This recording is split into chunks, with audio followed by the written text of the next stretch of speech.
You know, every single second, your data goes on this incredible, hidden journey through the internet.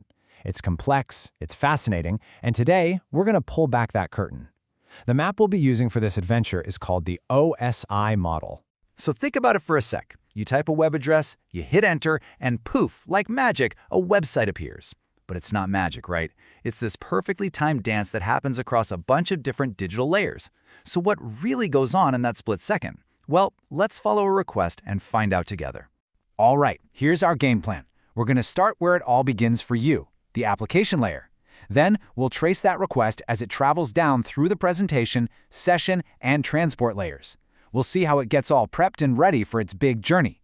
And then I'm going to show you how you can see all this happening for yourself. Okay, so our journey kicks off at the very top, Layer 7. This is your world. This is the spot where your request is born, right inside whatever app you're using. So, what is the application layer? Well, you can think of it as the user interface to the network. It's not the app itself. It's not Chrome or Outlook, but it's the special protocols inside those apps that know how to speak the language of the internet. The key thing to remember here is that this layer is all about the protocols you're probably already familiar with. Your browser using HTTPS to grab a web page? That's Layer 7. Your computer using DNS to figure out a website's IP address? Yep, also Layer 7. It is the starting line for pretty much everything you do online. Okay, so once your request is formed, it gets handed off to the next layer down, Layer 6.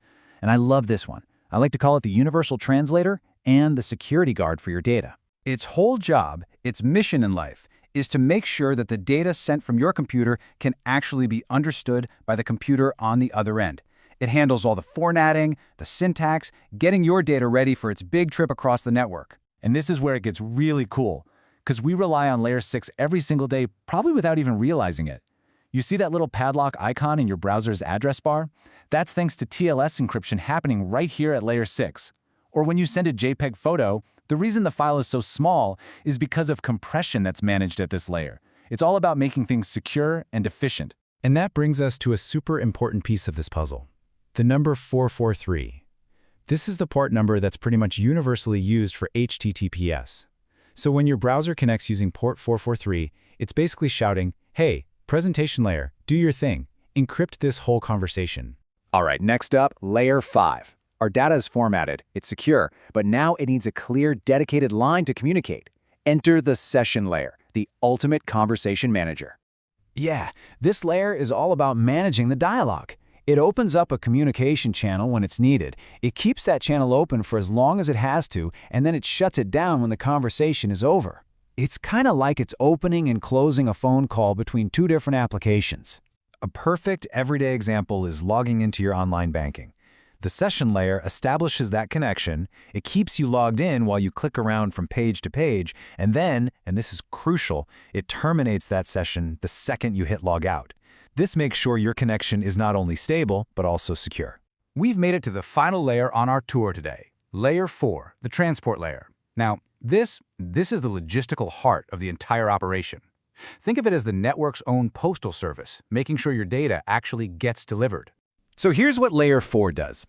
It takes that big stream of data coming down from the upper layers and chops it into smaller, more manageable pieces called segments. Then it slaps a label on each piece with a port number, which is like a virtual door number, so the computer on the other end knows exactly which application the data is for. And down here at Layer 4, you've basically got two main delivery options. First, there's TCP. TCP is like a certified mail service. It's super reliable, it checks for errors, and it makes absolutely sure every single piece arrives in the correct order. Then you've got UDP. UDP is more like sending a postcard. It's way faster because it just sends the data and hopes for the best, which is actually perfect for things like DNS lookups or video streaming, where speed is more important than a few dropped pixels. And this is really where it all comes together. Those port numbers are like little instructions. Data that arrives at port 443 gets sent to the secure web server. Data for port 53, that goes to the DNS service. It's just an incredibly efficient sorting system. Okay, let's just take a quick breath and recap that journey. We started way up at Layer 7, the application layer, where you made your request. It got passed down to Layer 6 to be translated and secured, then to Layer 5 to open up the conversation, and finally down to Layer 4 to be chopped up and addressed for delivery. As you can see, each layer has a totally distinct and vital job to do. And now for my favorite part. You don't just have to take my word for any of this stuff. You can actually see these layers at work right now on your very own computer. Seriously, if you're feeling adventurous, pop open your command prompt and try these out. You can take a peek into Layer 4 with netstat-an and see all of your computer's active connections. Or you can watch the Layer 7 DNS protocol do its thing with NSLookup. You can even use traceRT to follow the actual path your data packet takes across the internet. It's all happening right there on your machine. So the next time you click a link, just remember what's happening under the hood. It's not magic. It's this hidden symphony of protocols and layers, all working together in perfect harmony to connect you to the digital world. The real question is, now that you know it's there, what will you listen for?